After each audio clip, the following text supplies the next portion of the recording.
वर्ष की साधना करने के बाद, और उससे वो संजीवनी बूटी से लोगों को जिलाते थे। ठीक है, एक युग की बात करें तो पूरे कलयुग में किसी ने भी मरे हुए आदमी को जिलाया नहीं। तो फिर किसको जिलाया? जिसको मरा हुआ समझते थे आप? कुछ नहीं। आपकी हृदय की गति थोड़ी धीमी पड़ जाती है, प्रेत आपके शरीर में होता है और उस प्रेत ने आपकी नाड़ियों पे प्रेशर दिया होता है, आपकी दाढ़ भिज जाती है और आप ऐसे हो जाते हैं जैसे मृत समान, मृत प्राय हो गए। फिर आदमी उसका फायदा उठाता है, कहता भाई ये तो श्वास छोड़ गया था। अरे श्वास छोड़ जाता तो श्वास लेने वाला पृथ्वी पे पैदा नहीं हुआ, पूरी पे। आगे ना समझ में? जैसे आप जीसस को मानते हैं, है ना, मानते हैं ना सारे क्रिश्चियन, तो जीसस को, भाई इनका मुंह मेरी तरफ करा दे, अभी तो ये भी कुछ सुन लेंगे। कर दो, इधर जाओ एक भाई। राजा इधर आओ।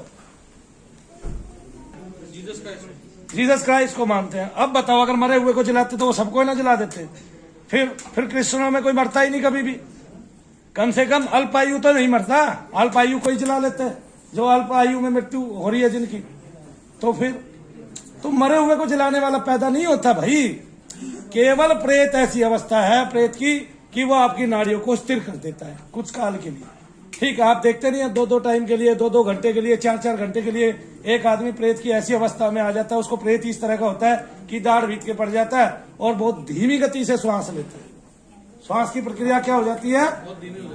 धीमी हो जाती है, या फिर बहुत तेज हो जाती है कि उसकी दिल की धड़कनें रुकने लगती है, श्वास खिंच खिंच के आने लगता है। तो ये सारी किसकी अवस्था है? प्रेत की अवस्था है। और इसको किससे जोड़ दिया गया है कि भाई उसने मरे हुए को जला दिया। करौली वाले ने 3 मरे हुए को जला दिया। मैं ये कह रहा हूं वो जिंदगी में एक को भी जला दे, वो और उसका गुरु मिलके। ठीक है, हालांकि पूरा नाटकबाज है, पूरा नाटकबाज है। कहीं से खरीद के ले आएगा आदमी को, भाई ये मरे हुए को जला दिया। अरे तेरे से एक भूत तो निकलता नहीं, मरे हुए को क्या जलाएगा ससुरे? मरा हुआ व्यक्ति कभी नहीं जीता है। अगर जीसस क्राइस्ट ने जिलाए होते तो आज ना मर रहे हैं, आज ना उसका नाम है, नाम नहीं है, अभी भी उसको लोग भगवान मान रहे हैं। तो जब भगवान मानते हैं तो जिला के दिखाए ना। नहीं, ये प्रतिक्रिया कभी किसी ने की नहीं है। प्रकृति के अनुरूप तो सब चले हैं, प्रकृति के विपरीत कोई नहीं चला है। ठीक है ना? अगर प्रकृति के विपरीत अगर कोई पूर्ण अवस्था में चला है तो भगवान श्री कृष्ण ही थे। कौन थे? जिनके पैदा होते ही ताले खुल गए, जिनके होने से ही जो है माया अपना स्थान छोड़ देती थी, जिन्होंने छोटे से लेके बड़े तक इतने चमत्कार कर दिखाए कि दुनिया में कोई ऐसे चमत्कार कर नहीं सकता। कितना ही बड़ा जादूगर हो, एक अंगली पे पर्वत उठा लेगा? बताओ, कितने लोगों की दृष्टि बांधेगा? समग्र संसार के सामने एक अंगली पे पर्वत उठा लिया, कितनी बड़ी बात है। पूरा का पूरा, और इंद्र को चेतावनी दे डाली, जा तेरे से जो होता है वो कर ले, है ना? कुछ हुआ नहीं। वो गोपालक था, वो जहां रहा वहीं से भगवान श्री कृष्ण ने अपनी सृष्टि अलग बना दी। ब्रह्मा जी को छिका दिया, ब्रह्मा जी को, जिसने कहते हैं जिसने 3 लोक बनाए या सारे ही लोक बनाए, यूं मान लो। फिर तो ऐसी कोई अवस्था नहीं आई। अब जीसस जो थे वो क्या करते थे? वो हमारी सबकी मदद करने आए थे, इसमें कोई दो राय नहीं है। उनके अंदर मानवीय गुण नहीं थे, अब ऐसे असीमित गुण थे जो केवल ईश्वर में होते हैं, इसमें भी कोई दो राय नहीं है। वो केवल प्रेम करने वाले थे, इसमें भी कोई दो राय नहीं है। और वो केवल शैतानों को निकालने वाले थे, इसमें भी कोई दो राय नहीं है। आज भी शैतान उनके नाम से भाग जाता है। मैं करके भी दिखा सकता हूं, कोई ऐसी बात नहीं है कि वो मेरे से दूर है। मैं तो करके दिखाने वाला हूं ना भाई। एक महात्मा ने कहा, एक महात्मा ने कोई स्टोरी सुना रहा था। आजकल योग वाले बहुत सारे महात्मा हो गए ना, ठीक है ना? वो स्टोरी तो दूसरे की सुना रहा था, अपने आप उस रूप में पूछ रहा है और वो काम वो खुद नहीं कर पा रहा है। वो काम वो खुद नहीं कर पा रहा है वो। तो आप जो काम खुद कर पाओगे उसी को तो देखोगे, फिर बहुत बारीकी से देखोगे। तो आप केवल प्रेत की अवस्था में ऐसा होता है। जिस टाइम जीसस आए उस टाइम बता दो मेरे को कितने डॉक्टर थे और कितनी सुलभता थी डॉक्टरों की? बताओ आप मेरे को। डॉक्टरों की सुलभता नहीं थी तो क्या प्रेत आत्माएं तब भी नहीं थी? प्रेत आत्माएं तो कभी से ही रही है संसार में, भगवान कृष्ण के टाइम से भी। आगे ना आप हरिवंश पुराण पढ़ लेना, छोड़ दो। आप ऐसे ऐसे ग्रंथ, श्रीमद् भागवत कथा पढ़ लो, प्रेत के उद्धार से शुरू है। गया जी का शुरू से ही वर्णन है, हमारे पुराणों में ही वर्णन है गया जी का, तो कभी से पढ़ लो। वहां पितरों की मुक्ति और उद्धार होती थी। कभी होता होगा, अब नहीं होता। अब होता भी होगा तो मात्रा घट गई कि 10%, 5%, 15% या 20% पितरों का उद्धार हो रहा है। मात्रा क्यों घट गई? क्योंकि जो मानसिक संकल्प है हमारे, वो उस लिए नहीं रहे हैं, है ना? पहले मानसिक संकल्प केवल एक होता था, अब मानसिक संकल्प ही लाखों होने लगे।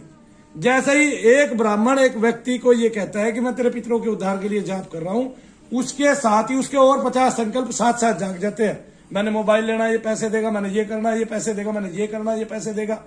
ठीक है, उसका अच्छा संकल्प नहीं होता। तो उससे क्या होगा, उससे उसकी मुक्ति उद्धार होने में जो है ना देर लग जाएगी। तो शुरू से ही प्रेत जो है, अब भाई एक बात बताओ, ये दुनिया भर की हामी भरते हैं सारे के सारे। मैं तो गाली देके बात करूंगा। अब दुनिया भर की हामी भरते हैं, हमने लंगड़े को चला दिया। अरे तुमने एक लंगड़े को चलाया तो 50 लंगड़े और भी तो है, उनको भी चला दो। या तुम्हारी इतनी क्षमताएं हैं तो और नहीं, और हजारों लाखों की मात्रा में भरे पड़े हैं। जब तुम एक का काम कर सकते हो तो औरों से क्या दुश्मनी है तुम्हारी? बोलो। और जब तुम एक मृत को जला सकते हो तो क्या और मृत व्यक्तियों से तुम्हारी दुश्मनी है? जिस अवस्था में जीसस आए थे उस टाइम तो पता ही नहीं था लोगों को प्रेत बाधा भी होती है, लेकिन ये जरूर पता था कि शैतान होते हैं। और उन्होंने शैतान के रूप में ही लोगों को ये समझाया कि इन शैतानों को निकालना पड़ता है। उनके नाम से भाग रहे थे, उनका चेहरा देख के भाग रहे थे, हमें उनका नाम लेके निकालना पड़ रहा है। इतना ही तो फर्क है भाई, हम भक्त हैं, वो भगवान है। इतना ही तो फर्क है ना, स्टेजेस का अंतर आ गया है ना।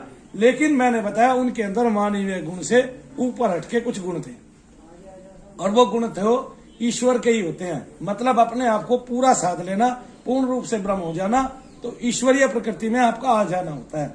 बहुत सारे लोग बहुत सारे महात्माओं को बोलते नहीं है शिव का अवतार है, बोलते हैं कि नहीं बोलते हैं? बोलते हैं। वो इसलिए बोलते हैं क्योंकि उन्होंने अपने आप को इस लेवल पे, इस स्टेजेस पे आ गए हैं कि वो शिव रूप ही लगते हैं, उससे अलग, उससे भिन्न कुछ लगते नहीं है। दूसरा, फिर भगवान शंकर क्या करते हैं, जो व्यक्ति जैसे शनिदेव, एक शनिदेव इतने खेल खिला रहा है मेरे साथ कुछ नहीं।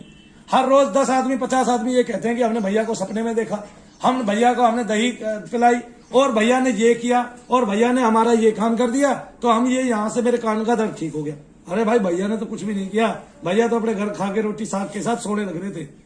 आगे ना समझ में, जो कर रहा है वो शनिदेव महाराज कर रहा है। क्यों? क्योंकि आप उससे जुड़ गए, आपने जहां पे मति लगा दी, आपने मति लगा दी मनु भैया में।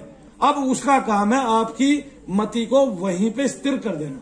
जैसे भगवान श्री कृष्ण कहते हैं गीता में कि अर्जुन, जो जिसकी पूजा करता है मैं उसकी बुद्धि को वहीं पे जाके सीमित कर देता हूँ, और वो उसी में लगा रहता है, और उसको फल भी देता हूं मैं। ऐसा नहीं है कि वो जो कर्म करता जाता है उस प्रकृति को लेके या अपने उस कर्म को लेके मैं उसका फल भी उसको प्रदान करता हूं, ऐसा नहीं है।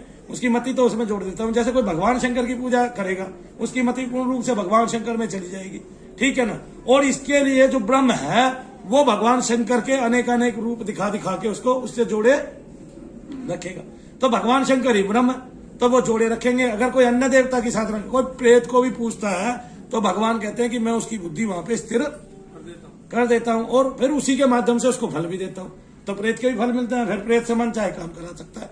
कोई महिला आई, मेरे पति वश में नहीं है, तो काबू में करा सकता है, उसके पति के अंदर वो आदेश देके छोड़ सकता है। इस तरह से तो प्रकृति क्या है, अगर कोई लंगड़ों को चलाए तो भाई फिर और बहुत लंगड़े हैं दुनिया में, ठीक है। अगर कोई अंधे को दिखाए तो दुनिया भर के अंधे, कुछ नहीं होता।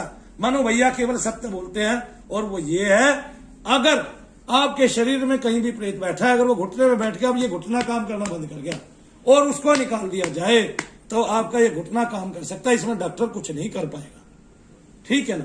और डॉक्टर बीमारियों को नहीं देखते हैं, ऐसा नहीं है, उसका भी अपना महत्व है। कैसे वाल्व डाल के वो आदमी के जीवन को संचारित कर देते हैं, ये भी तो देखो। वो जगत हमारा अलग से पहुंचा है उस लेवल पे, वो तो पहुंच गया। आदमी की सर्जरी कर देते हैं, बिना खाल के, बिना नाक के अंदर की सर्जरी कर दी, ठीक है। नाक का ये हिस्सा जोड़ दिया, होठ का हिस्सा जोड़ दिया, और कितने प्रकार की सर्जरियां और कितने प्रकार के ऑपरेशंस करके वो आदमी को बचाए रखते हैं। ऐसा नहीं है विज्ञान ने उन्नति नहीं की, उन्नति की, लेकिन विज्ञान के साथ जो इस रूप में है वो उन्नति हमारी कभी भी नहीं हुई। क्यों नहीं हुई? एक तो सब लोग छिपके गलत काम करने लगे, ठीक है। तंत्र में ज्यादा विश्वास करने लगे, टोटकों में ज्यादा विश्वास करने लगे, भगवान के नाम में विश्वास नहीं किया। अरे मैं सर पे हाथ रख के शैतान को निकाल रहा हूं, और हमारा दरबार तकरीबन नंबर 1 आ चुका है पूरे विश्व में, तो नंबर 1। तो भी मेरा ये मानना है कि केवल जाप से ही सब कुछ होगा, और कुछ होगा ही नहीं। इसलिए रात दिन निरंतर पपिए की तरह रट लगाए रखो, है ना। या फिर पागल बन जाओ भगवान के नाम के लिए। पागल क्या करता है, या कई बार ऐसा प्रेत हमारे सामने आता है, वो एक बात को बार बार रिपीट किए जाता है। ऐसे होता है ना, आदमी छोड़ देता है, वो कुछ और पूछता है, वो वही बात बोले जाता है ना, रामप्रीत की तरह ऐसे होता है। तो जो आए पृथ्वी पर उन्होंने केवल शैतानों का संहार किया। वो शैतान जहां बैठा था, अगर वो पेट में बैठा था, अगर वो कहीं और बैठा था और उससे कोई बीमारी होगी, मानो भैया कैंसर थोड़े ना ठीक करते हैं, लेकिन सबके सामने एक लड़की ठीक होगी, कैंसर के बाद डॉक्टर ने उसको टीबी को नहीं, कैंसर ठीक, कोई बीमारी ठीक ही नहीं होगी मनु भैया से। जुकाम भी ठीक ना हो मनु भैया का ही जुकाम ठीक ना हो मनु भैया से, तो तुम्हारा क्या करेंगे? आगे ना समझ में। तो केवल क्या ठीक होगा? वो प्रेत, वो शैतान, जिसको क्रिश्चियनों में शैतान बोलते हैं और जिन खबीज बोलते हैं मुसलमानों में, वो ठीक होगा, वो अवस्था ठीक होगी। और जो आपके पीछे अपने बुरे संकल्प भेज रखे हैं जिसने हजारों लाखों, वो संकल्प धीरे धीरे करके निकलने से आपकी अवस्था बिल्कुल शुद्ध रूप में आ जाएगी। और फिर एक टाइम में आपके संकल्प इतने जोरदार हो जाएंगे कि उसकी चीजें पीछे चली जाएंगी।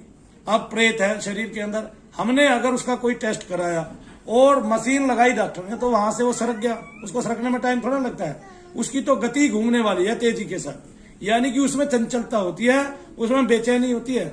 जो प्रेत होता है, शैतान होता है, क्या होता है उसमें?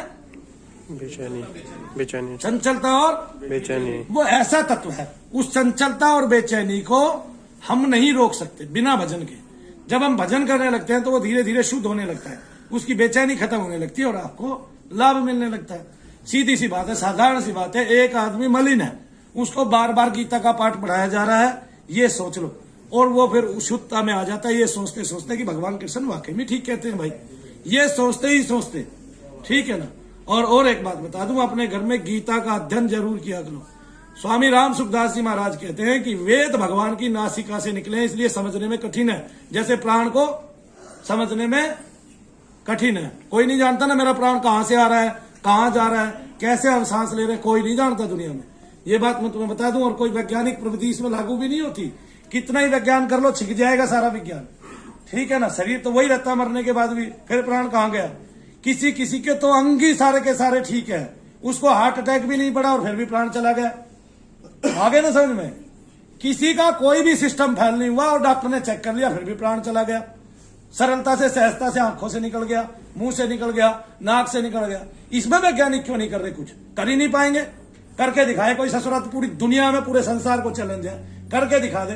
क्योंकि ये कार्य, ये बांसुरी भगवान की बजाई हुई है, इसको कोई और नहीं बजा रहा है। तुम समझे नहीं? हाँ, इसमें हम परिवर्तन कर पा रहे हैं। जैसे हम परिवर्तन तो कर पा रहे हैं इस शरीर को लेकर, सारी चीजों में अपने हाथों में परिवर्तन कर सकते हैं, अपने नाखूनों को रचा सकते हैं, नाखून बड़े कर सकते हैं, है ना, बालों को बड़े कर सकते हैं, काट भी सकते हैं, ठीक है। कुछ चीजें ऐसी हैं जो हम कर सकते हैं, उठ के चल सकते हैं, बहुत सारे कार्य कर सकते हैं संसारिक। लेकिन श्वास कहां से आ रहा है, कहां जा रहा है, ये बात हम पता कर ही नहीं सकते। इस बात को पता तभी किया जा सकता है जब भगवान से, भगवान के लिए चलते हैं, तो पता चलता है कोई है जो इस बांसुरी को बजा रहा है। और वो भी 6 चक्रों के माध्यम से फूंक यहां से मारता है और ऐसे चलता है, ऐसे। रोक नहीं सकते, चाह के सारे काम कर सकते हैं दुनिया के, लेकिन चाह के अपने श्वास को रोक नहीं सकते, ठीक है ना। जबरदस्ती, बलात्पूर्वक, यानी कि फांसी खा लो बात अलग है, जहर खा लो बात अलग है, चाह के तो नहीं रोक सकते। अपना मुंह बंद करके कोई श्वास रोक के दिखाए। और किसी ने ऐसी क्षमता पैदा कर ली, 10-15 मिनट रोक लेगा तो 20वें मिनट नहीं रुकेगा, है ना। आधे घंटे की क्षमता पैदा कर ली, 2 घंटे की पैदा कर ली, और मान लिया 10 घंटे की कर ली, तो 11वें घंटे की क्षमता उसके पास भी नहीं है। समाधि में भी उत्थान आएगा। तो जो शैतान है वो ही आपके शरीर में भरा हुआ है, उसी को निकालना है, और कुछ नहीं है। इसके अलावा कोई चमत्कार नहीं होने वाला। मैं किसी चमत्कार को प्रेशर देता ही नहीं शुरू से, ठीक है ना। कोई ये बात सोचता ही नहीं कि मनु भैया किसी भी चमत्कार को प्रेशर नहीं देते। लोग आ रहे हैं, ठीक हो रहे हैं, मैं कब कह रहा हूं कि भाई मैंने तेरी शुगर ठीक कर दी, जो हुआ उससे हुआ। वहां कोई प्रेत बैठा होगा भाई, वो आपका खाना हजम नहीं होने देता होगा, आपका पैनक्रियास सिस्टम रोक दिया उसने।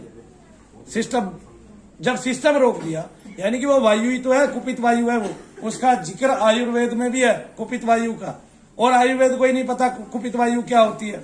कुपित वायु का मतलब यही होता है कि इस वायु में कुपितता है, कुटिलता है, और इस वायु में वक्रता है, इसमें चंचलता है। इसलिए आगे ओम लगाता हूं, पीछे ओम लगाता हूं, ताकि आपका मंत्र सुरक्षित रहे और आपका वर्चस्व बढ़े, आपका दबाव बढ़े। आपकी आत्मा जो है, उस जो दूसरी आत्मा है जिसने आके जो है जबरदस्ती अनाधिकार आपके शरीर में प्रविष्टि पाई है, और वो आपको संतुलित कर रहा है, आपके शरीर को पूरे को, उसमें रम के उसको निकालना है बस, और कुछ करना ही नहीं है। और कुछ इसके अलावा काम नहीं। आप देखोगे आधे से ज्यादा संसार तो इसी से ठीक हो गया, ठीक है ना।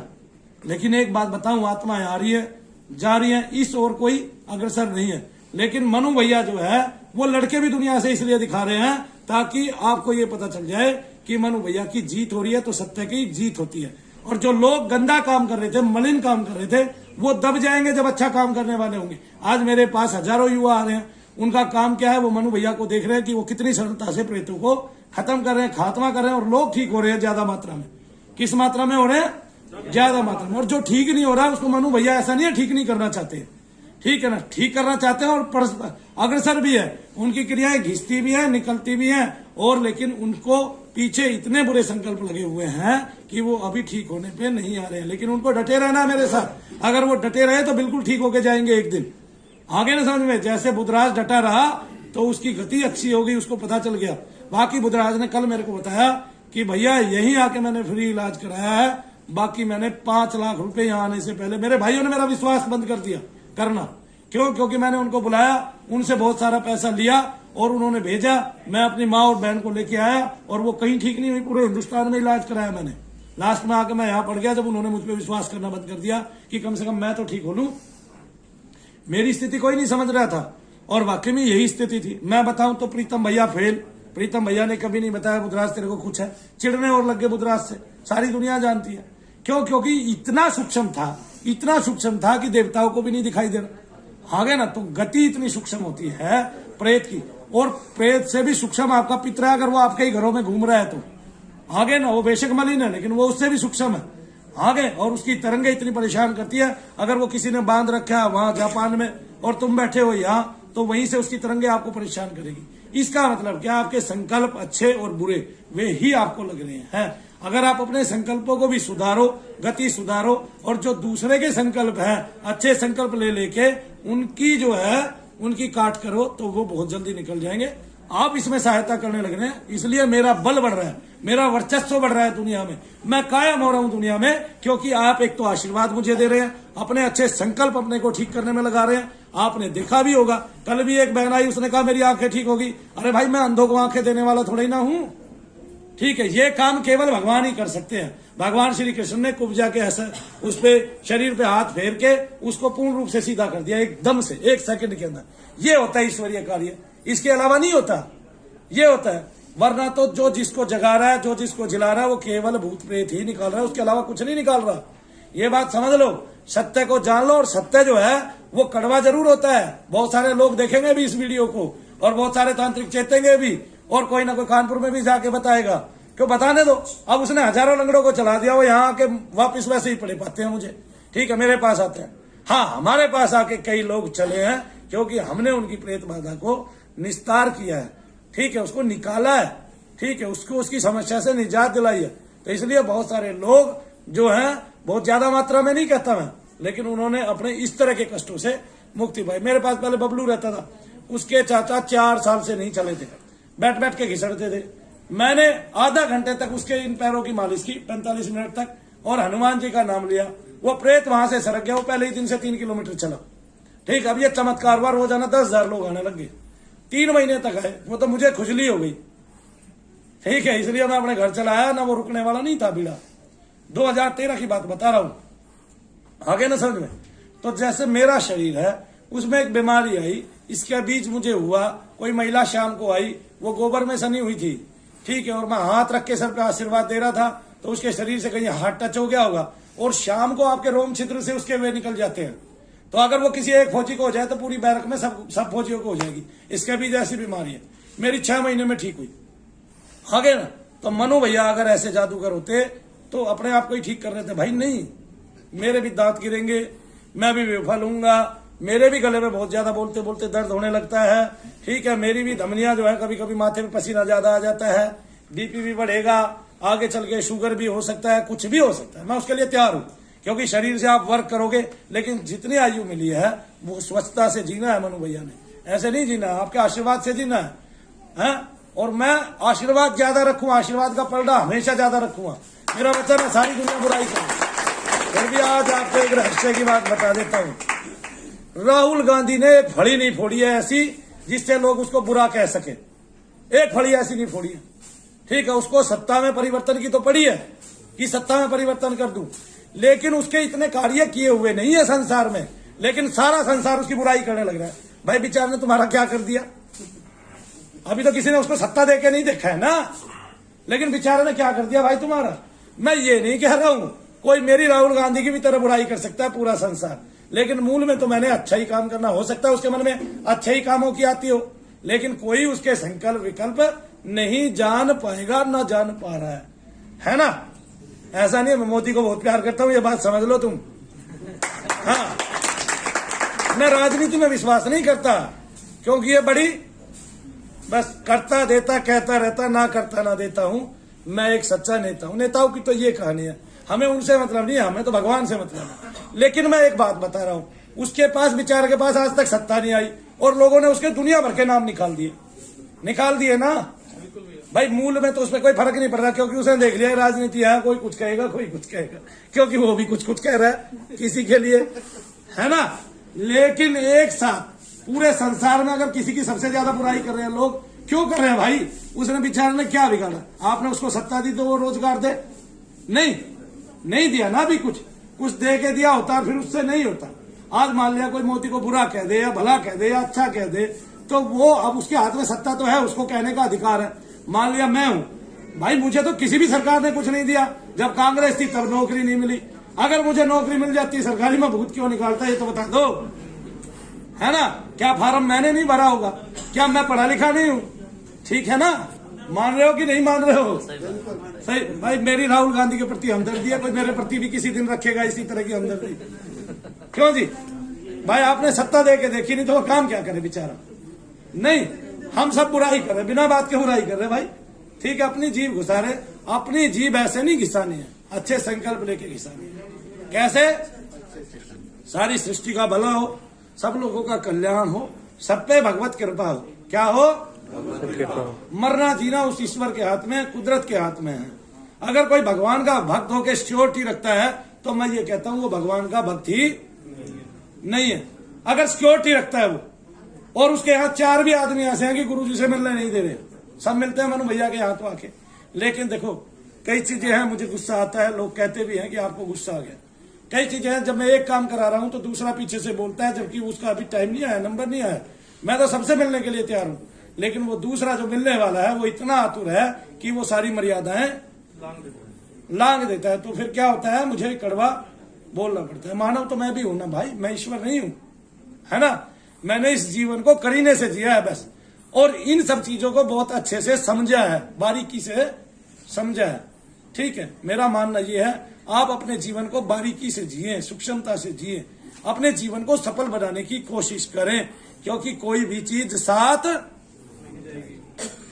ज्यादा पैसा हो गया तो उसके जाने का भय सदा रहेगा, ज्यादा ताकत हुई तो किसी के थप्पड़ मारने से आपकी सारी शक्ति क्षीण हो सकती है। किसी एक व्यक्ति के जो भी चीज ज्यादा हुई उसी का हानि भी उतनी ही ज्यादा है, उसके लिए सिक्योरिटी भी आपको उतनी ही करनी पड़ती है। ये संसार का नियम है। अगर किसी का सम्मान ज्यादा है और किसी ने स्टेज पे चढ़ के उसको थप्पड़ मार दिया, तो अपने आप को ऐसा रखो, इतना झुका के रखो कि हम तो भाई माटी के बने हैं, माटी में ही मिलना है, इस शरीर का कुछ नहीं होता। दबा दिया तो मिट्टी बन जाएगी, जला दिया तो राख बन जाएगी, और फेंक दिया तो विष्ठा बन जाएगी। इस शरीर का इतना ही काम होता है। बस अपने आप को ईश्वर से जोड़ो और तरीके से जोड़ो, और इतना करीने से जोड़ो कि आप ईश्वर के होके रहो, और ईश्वर भी आपको हमेशा याद रखे। मानव, इतना अभिमान कभी मत करना कि मैं आपको बताता हूं, उस ईश्वर ने अपनी औकात बहुत छोटी कर दिया, बहुत ही सूक्ष्म कर दिया, किसी के देखने में नहीं आती, वो सबके हृदय में परोक्ष अपरोक्ष रूप से रहता है। लेकिन हम इतने अभिमानी हैं, हमने अपनी औकात इतनी ऊंची बना ली है कि हम अपने हृदय में ही कभी भी नहीं झांक पाते।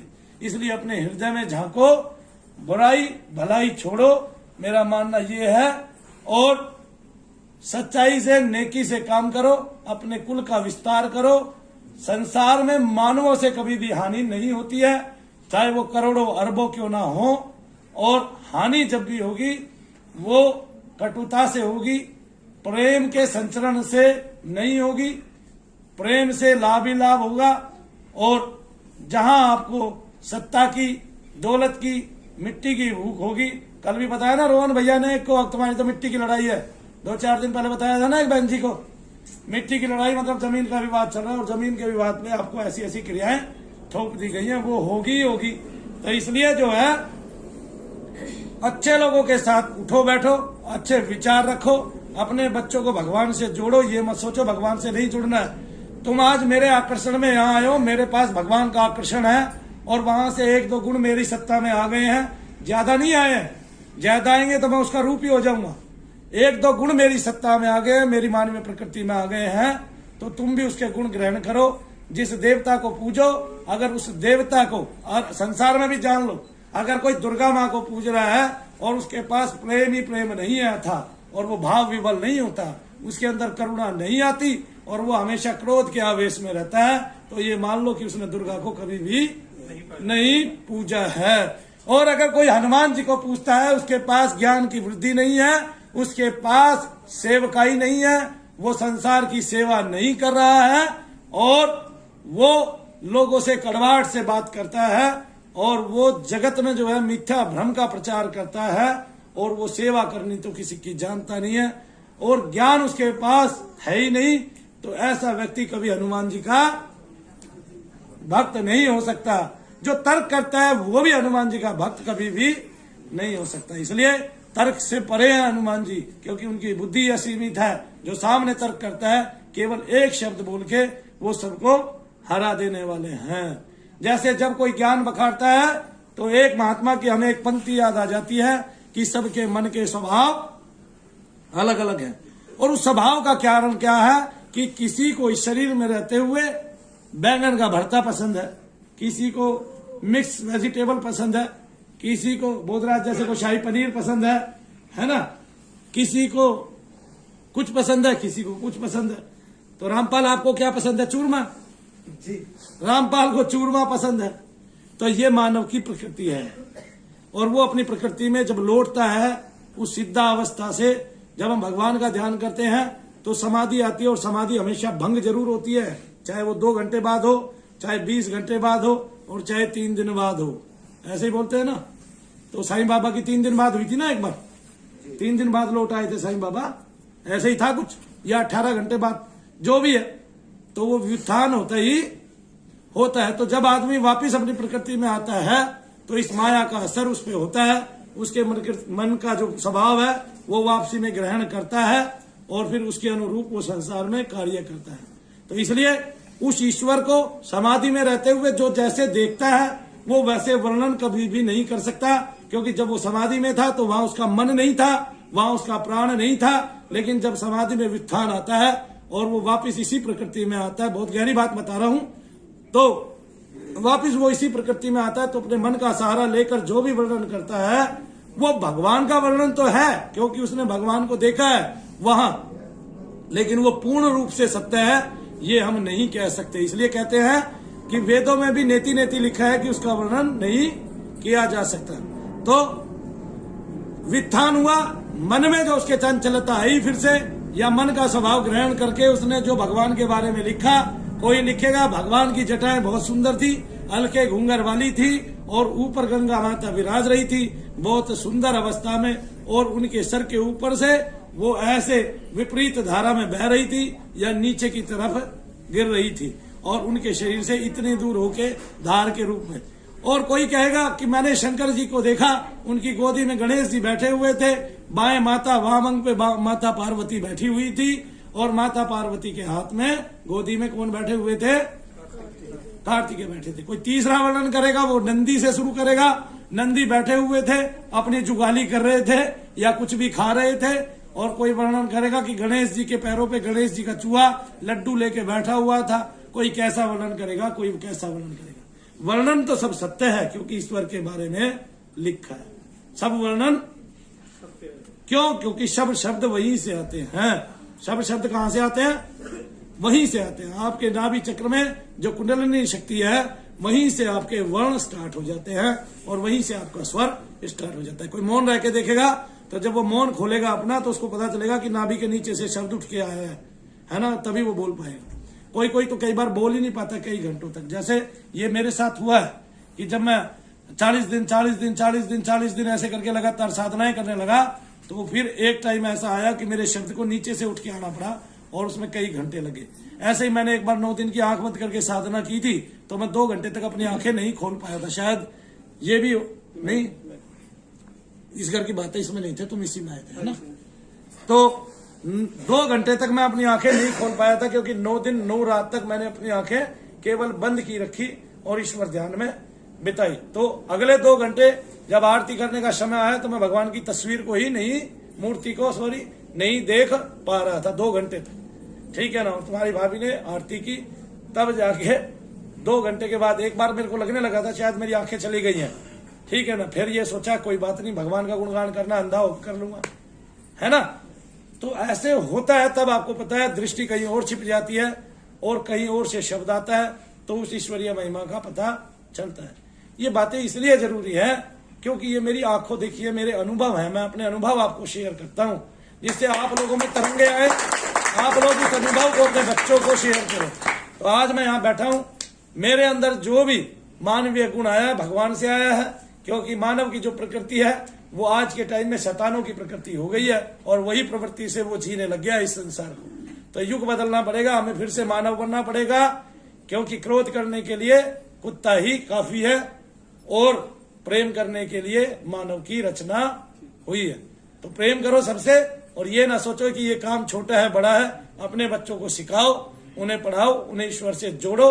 अगर वो विलक्षणता उनमें आई तो ये समझो कि उनके पास आपके सभी लोग आएंगे, हर प्रकार के लोग आएंगे, उनको सुनने के लिए बेताब होंगे बहुत सारे लोग, और उनसे ज्ञान सीखने आएंगे बहुत सारे लोग। जिन्होंने बहुत ज्यादा पढ़ाई की है वो भी उनके चरणों में बैठे हुए आपको मिलेंगे ही मिलेंगे। तो इसलिए केवल भगवान से जुड़ो, और भगवान का प्रचार प्रसार हम करते हैं। हमारी एक पुस्तक है, उसमें आध्यात्मिक सारी तकरीबन सभी स्तुतियां हैं जो आप लोग घर पे बसते हैं। उसका नाम है बृहद शनि महिमा ग्रंथ। अपने यहाँ मंदिरों में ले जाएं, 11 ले जाएं, 21 ले जाएं, 20 ले जाएं। हमने इतनी बहुतायत में छपवाई हुई है कि आधा हिंदुस्तान बांट सकता है उसको, और सारे हिंदुस्तान के मंदिरों पे पहुंचाई जा सकती है, क्योंकि इसी के लिए हमारे प्राण का उद्बोधन हुआ है। शनिदेव महाराज का भी हम प्रचार कर रहे हैं, और शनिदेव का इससे बड़ा कोई ग्रंथ पूरी दुनिया में नहीं है, ये मैं आपको बता देता हूं। और दूसरी बात, इसमें नवग्रह की आरतियां हैं, नवग्रह की स्तुतियां हैं, नवग्रहों के बारे में बहुत सारी बातें लिखी हुई हैं, वो भी आप पढ़ें, क्योंकि भूत प्रेत से भी सूक्ष्म तरंग आपको ग्रह की आती है, और वो ग्रह आपके जीवन को बहुतायत में प्रभावित करता है, और इतना प्रभावित करता है कि जब आप ये 2 चीज जान जाएंगे, भूत प्रेत और ग्रह, तो आपको तीसरी चीज जानने की जरूरत नहीं है, क्योंकि इन्हीं 2 से आप अपने जीवन को इतना संगठित कर लेंगे, ऐसा सुरक्षित कर लेंगे कि उसके बाद आपके जीवन में कभी भी कोई कमी नहीं आएगी। जय शनिदेव भक्तों, जय शनिदेव। फिर भी अगर किसी के प्रति कोई अनावश्यक रूप से कोई शब्द कह दिया गया हो, मैं राजनीति से भी जुड़ा हुआ नहीं हूं, लेकिन राहुल गांधी का मैंने नाम लिया तो मैं आदर प्रेम से उनका नाम लिया है। कोई मैंने ये नहीं कि भाई उनके लिए कुछ किया है अलग से, या उनको कुछ बताया है, या उनकी कोई मान सम्मान में मैंने ठेस पहुंचाई है, ऐसा मेरा बिल्कुल भी इरादा नहीं है। और इसके अलावा जिसका भी मैंने नाम लिया है बड़े आदर से लिया है। मेरा कोई ये मकसद भी नहीं है, मेरा मकसद केवल एक है, लोगों को भगवान से जोड़ना। इस पुस्तक में सभी स्तुतियां हैं, इसको आप मुफ्त में ले जाएं, अपने आसपास के मंदिरों में बांटे। यही मेरा प्रचार है, यही मेरा हवन है, यही मेरा यज्ञ है, और इस यज्ञ का पुण्य मैं सारी दुनिया को दिखा दूंगा, और मैं करके दिखाता हूँ। ये भी बात सारी दुनिया को पता है। जय शनिदेव, जय शनिदेव। बोलो सच्चे दरबार की जय, सबसे अच्छे दरबार की जय, बोलो शनिदेव महाराज की जय, जय शनिदेव, जय शनि।